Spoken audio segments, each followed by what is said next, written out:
Fishing with a good bud today, Will Hall, and we're up here coming out of one of my favorite places in Michigan, Hoyle's Marina.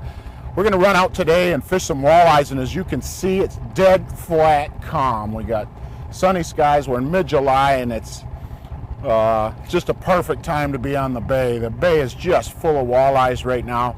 We're going to show you some bottom bouncing, probably some inline trolling with some inline weights.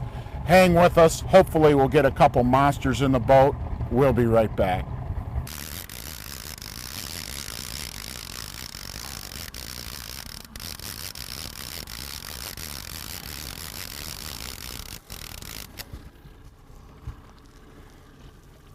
Good one. Well, we're really starting to get in the fish here. We're running bottom bouncers, and Will just got another hookup. We've just completed a spin. We spun around on these fish. We're right out a mile west of buoy number 1, which is the very end of the shipping channel on Saginaw Bay. And the most consistent bite is down on the bottom, and we're hitting these fish. We've tried some inline weights, and seemingly the most consistent way of banging them is with a bottom bouncer. So we're running, actually, we found that these fish for some reason like a little lighter bouncer on, so we switched over to 1 ounce. We're running them back quite a ways, and the important thing with the bottom bouncer is you need to understand where it's running in the water column, and you don't want to drag the bouncer. Ideally, you'd like it that far up off the ground, or off the bottom. So what you do to achieve that is you let it out, you'll free spool it back slowly. Don't let it free spool and, you know, tangle up on you. You just let it go back, thumbing it back slowly, and it hits the bottom, and then you hold it basically and let that bottom bouncer run up with boat momentum.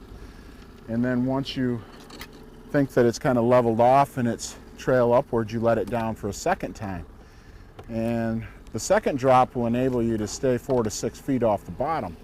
If you want that bouncer down on the bottom, you'll let it back a third time.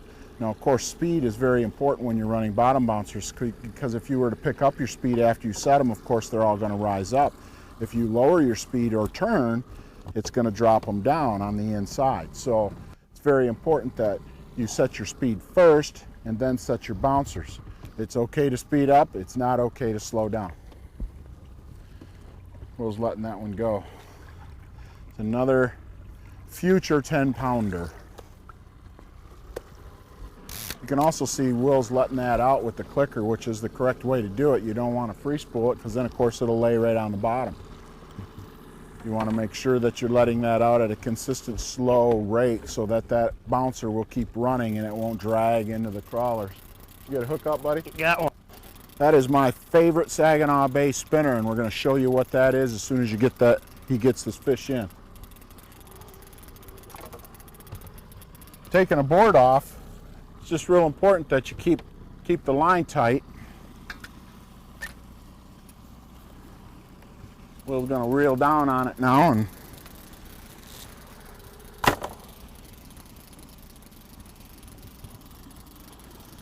I was fishing a PWT event in 2002 and actually had 4 triples on this spinner right here that we're pulling in. As you can see, it's white. A lot of folks throw white out here in the bay because it can resemble the flash of a shad. So white is a great color to pull in anything out here, really, cranks or crawler harnesses. I really like it, and I stick a red bead right in the middle for the bleeding effect. Crazy. Now you can see, I'll set that in the water and watch it run. Make sure the bouncer is right. Now I'm going to set it back. So I'm spooling it back. I just barely got my thumb on the line running it back so it doesn't get snarled on me. And I'm going to wait for it to hit bottom. You don't really even need line counter reels for this, as long as you got the feel of it. Another fish right here, Mark. Got another fish on, Will says. Good fish there. It looks like a drum though. Board release.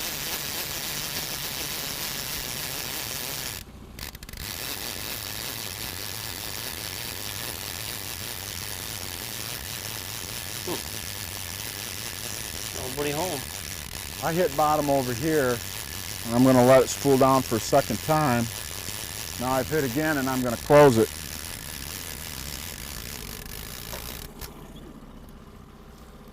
Now I should be just running off the bottom, just barely.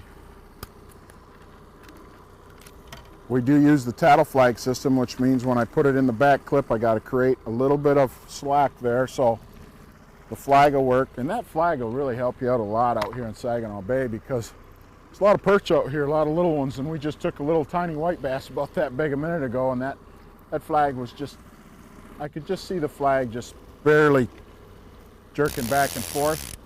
I checked it, saved myself a half hour of fishing with a white bass attached. So these tattle flags are real good to have.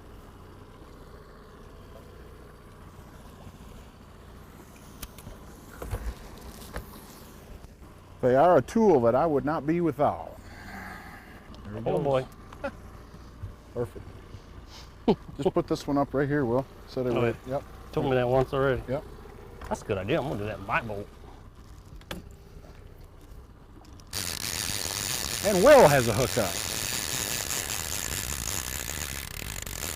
Looks like he's tugging on you a little. Okay, this is a better fish, Mark. He says better fish. Oh yeah.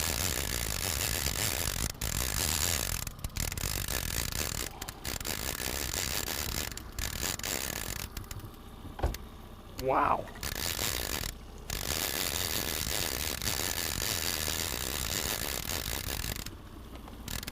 Come in.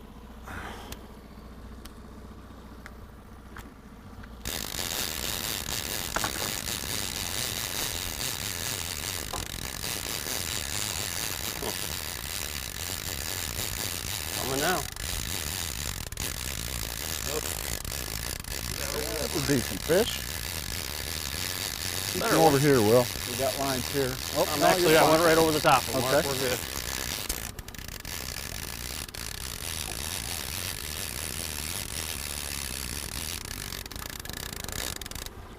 And there we go. All right. Beautiful. It's that quick release. Yeah. I like that. Yeah. Nice fish. That's a good one. All right. Nice and clean. That's why there's 500 boats out here today, right there. You had as much fun as we did, although I doubt that. We got into a whole bunch of walleyes here today and just had a great time with Will in the boat. We got to get up here again, Will. Absolutely. I enjoyed every minute of it. Can't wait to get back. Hey, for more information on fishing walleyes in Saginaw Bay, tune in to GreatLakesSportsman.com, and we'll have a lot of information on today's show, as well as how you can get a video for today's show. Again, I'm Mark Sak for Great Lakes Sportsman Television. Thanks, and take care.